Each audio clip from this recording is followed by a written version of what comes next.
Hi everyone. My name is Trey Ventour-Griffiths, and this is my channel where I post all my educational content around Black history and race and things like that. Um, this conference paper was originally done in February 2024 for the University of the West Indies, a Centre of Sound Technology, Culture and Performance conference, which was celebrating 100 years of sound system. Um, And this paper is part of a wider story within my PhD research, which is on Northamptonshire, Caribbean, Windrush and post-Windrush communities, 1948 to 1985. This paper is called Beyond London's Borders, Northampton's Alternative Histories of Reggae, 1973 to 1982. For those of you who are not from Northampton Town in England, Northampton is a town in Northamptonshire, in a region of England called the East Midlands, largely drawn from interviews with those who came to Northampton from the Caribbean as children in the 50s and 60s. Also, those born here to Caribbean parents in that era and their English friends. This paper works to archive diasporic Caribbean history in my area, as most Caribbean history in the UK mainstream has been eclipsed by major English cities. So to talk about reggae in Northampton, I have to acknowledge the prior reggae party scene of the 1960s that came before it, in parallel to the blues parties, particularly those that originated in ska. When I interviewed my auntie Eslin, who arrived in Northampton in 1963 from Grenada, she told me there were ska parties in a local suburb called the Mounts, later evolving into reggae. Much of this history in media and publishing has revolved around big cities. However, Northampton is another site. So this is a map of the Mounts, some of the Mounts area down here. So that whole section for you, those of you that are local, up past BBC Radio Northampton, up to the swimming baths and the courts, and up to the Garibaldi. That area of Northampton is the Mounts. And back in the 60s, there was also quite a lot of shops up there, but also a lot of people lived there as well. So there was quite a lot of Caribbean, particularly Jamaican ska parties that happened there in the 1960s. My grandfather, Sarge Ventour, also from Grenada,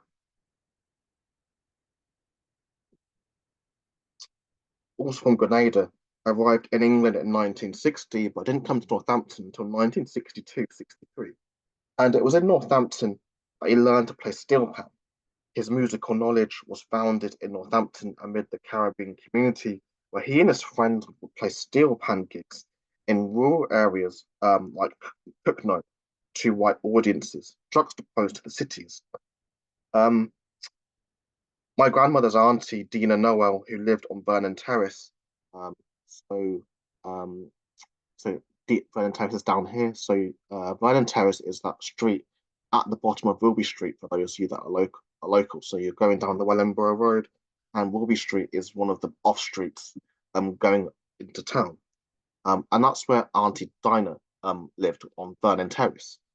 Um, the, um, and so on Vernon Terrace, she also held blues parties there in the 1960s.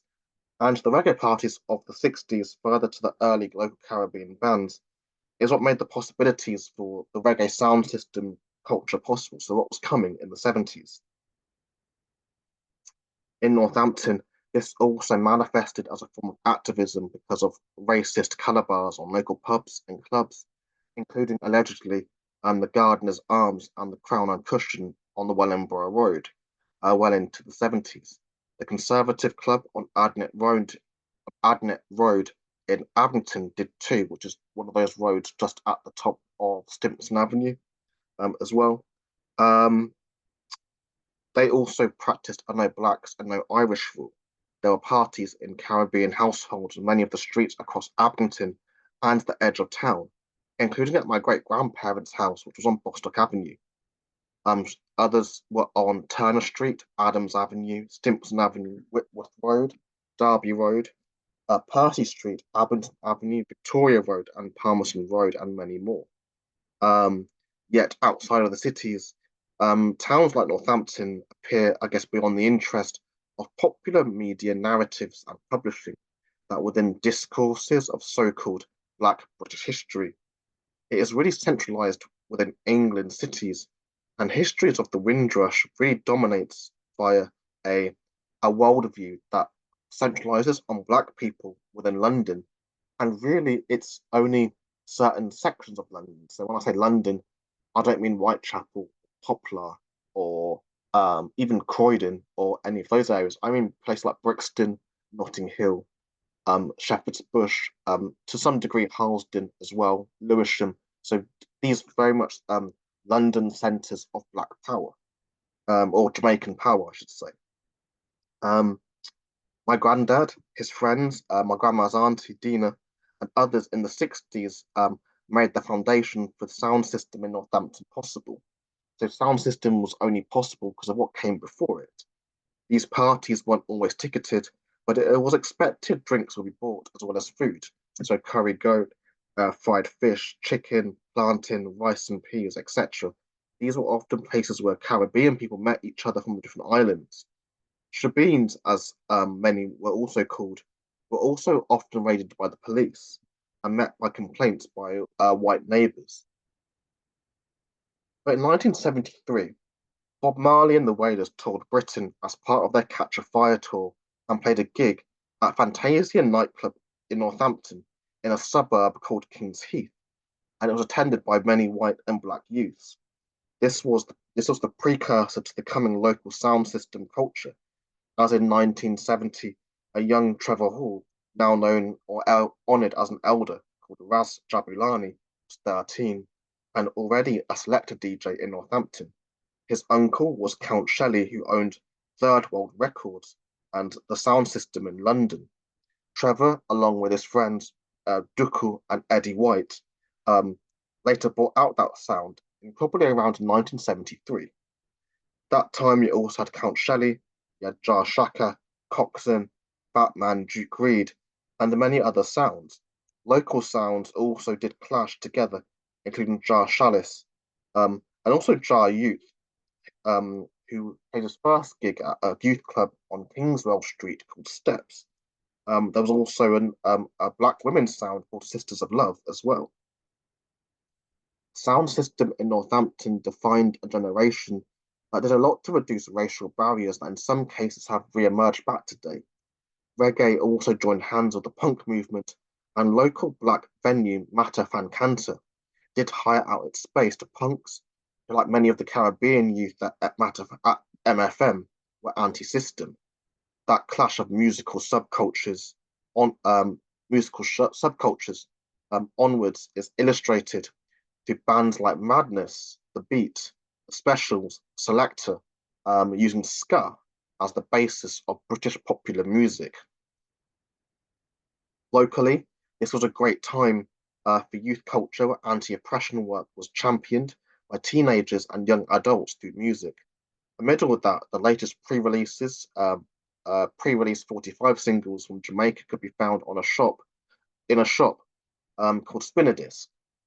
In 1977, the Old Salvation Army Citadel on Sheep Street was squatted by a group of local black young Northamptonians. This became the basis for Mata Fan Canter, which came to mean guard yourself against self-destruction. It became a hub for youth, particularly black Rastafarians. It took many off the streets and away from the prying eyes of the police.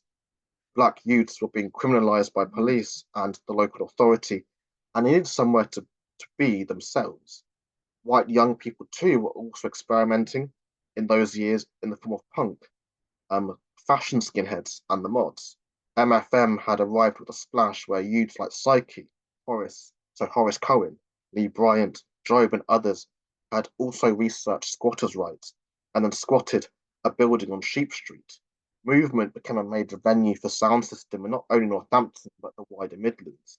Tonic suits, Cecil G's, dreads, flares, tank tops, fancy jumbo concerts, platform shoes were all the rage, giving local young people avenues to express themselves verbally, aesthetically, spiritually, where two tones had given way to Rasta and red, gold, and green. By the end of the 70s, it was possible to see more and more black young people congregating in the racecourse park on the edge of town. People were talking, and they were on a pilgrimage to belonging, a Caribbean black cultural oasis that some white youths appreciated and began to appreciate as well. A front room out in an English provincial town. Nobody knew each other's real names. It would have been nicknames. Other names like Psyche, Baggy, Cranstons, Bones, Afro Bill, Flat Nosed Lenny, Londoner, and yes, it's very male as well, and the list goes on. And that summer of 76. Um, so that prior summer of 76 was a hot one where the reggae music of the time made an irremovable impact um, on how young Northamptonians saw themselves. They chatted nonsense, copied their teachers, mocked the establishment, their parents, the police, and made genuine human connections united by roots reggae, the dub of King Tubby, Lee Perry, and the Upsetters. They danced to Delroy Wilson, Cornell Campbell, Big Youth, Dillinger, Iroy, Jacob Miller, Gregory Isaac, Dennis Brown, Uroy, John Holt and the Mighty Diamonds, the Heptones, and many others.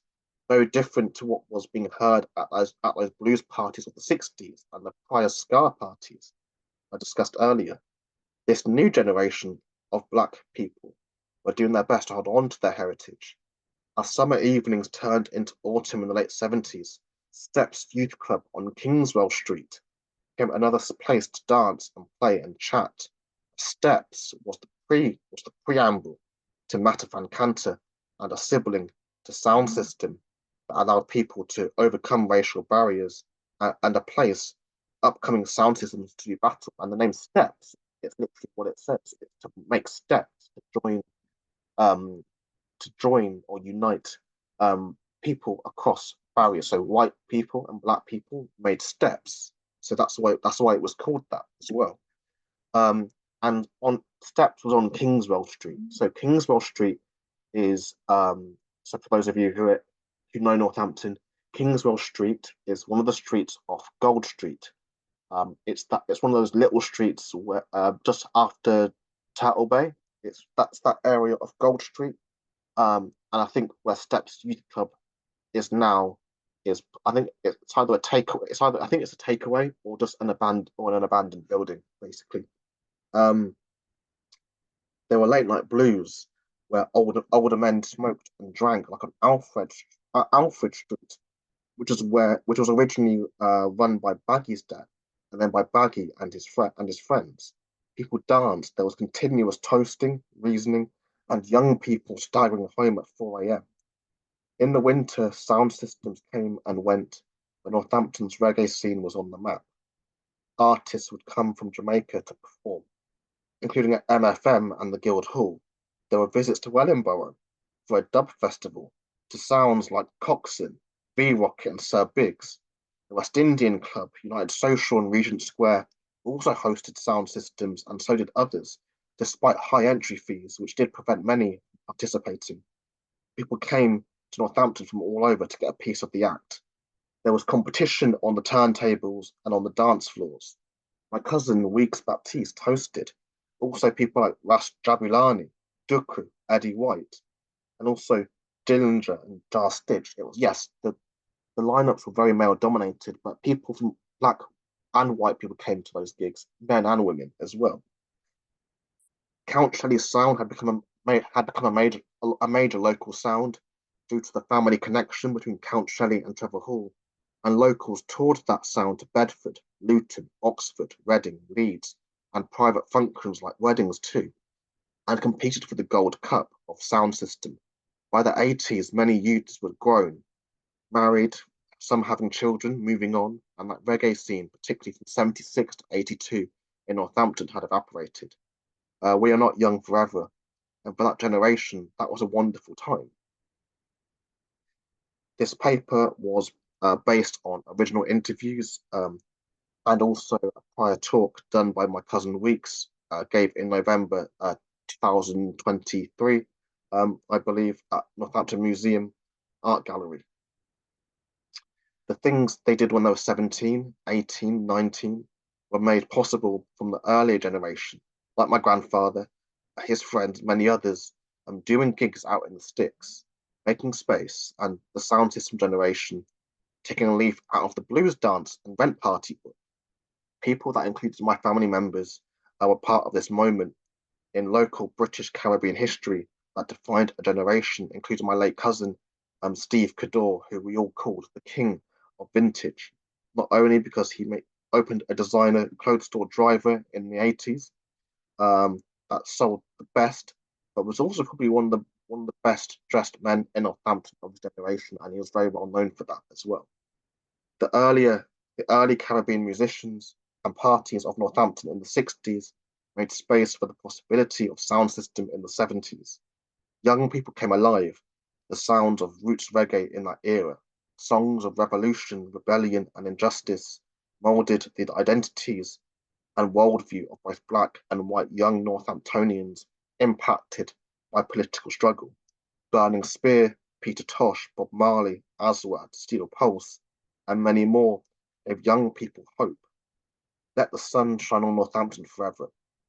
The Northampton reggae scene of the 70s was a wonderful time, and that summer of 76 became a metaphor for the good times that defined that generation. Thank you very much. And if you enjoyed that paper or talk, feel free to subscribe and leave a comment about what your thoughts and whatever else you want to hear about in terms of Black history, Black British history, Northamptonshire history, which is what my PhD is on. And I'll do my best to come up with something. Thank you. And here's my social media handles as well. So Instagram, Twitter, Facebook, and you can get me by email as well. So treyventour.com/contact.